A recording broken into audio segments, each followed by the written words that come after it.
We become trauma therapists because we want to help others heal. And we don't initially expect that what that means is that we're going to be confronted with trauma-related images and stories, sometimes for 6 to 8 hours a day.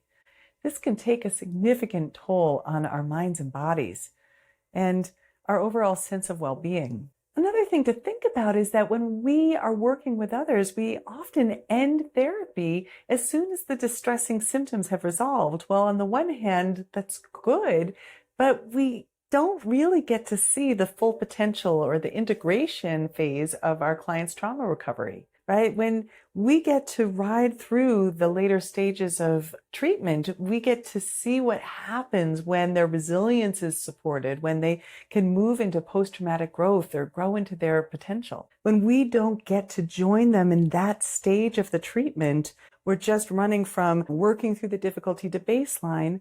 We end up feeling a little bit more depleted. In fact, sometimes quite a lot more depleted.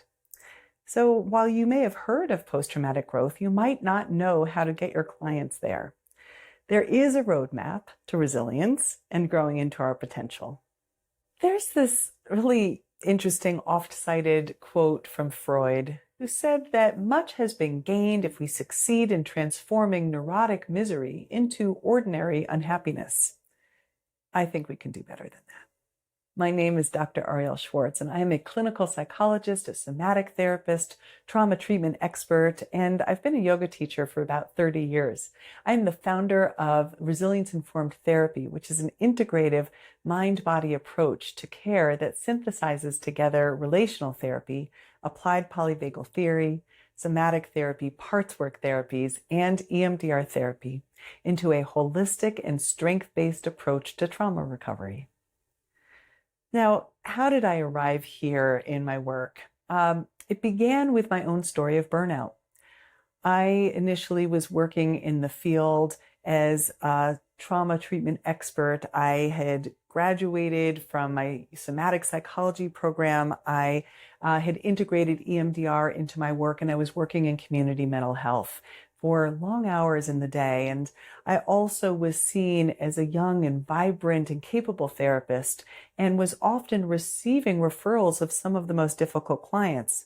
What I also observed is that many of the clinicians who had been in community mental health for a long time were very burnt out.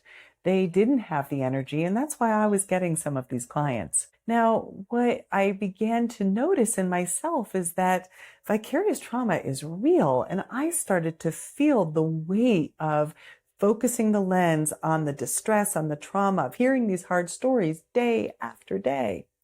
And I started to experience my own burnout, my own depletion. And it wasn't just psychological, it was physiological. And then a few years later, I discovered the work of Marty Seligman and his work in positive psychology. His work was really initially about studying learned helplessness.